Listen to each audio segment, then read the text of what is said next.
Hello mga idol,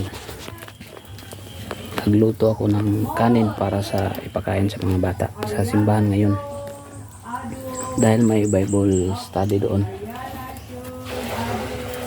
at kailangan sila papakainin at magluto ako ng kanin para ipakain sa kanila.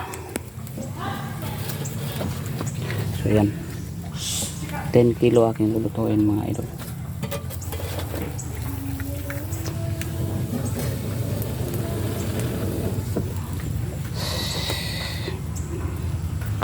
Eto na mga idol, luto na yung kanin na niluluto ko at ngayon ay pupunta naman ako sa simbahan namin.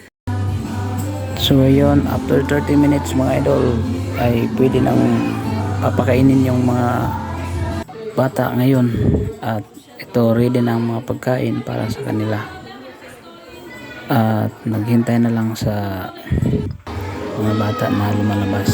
So ngayon kumakain na sila at iserve na natin ang mga pagkain.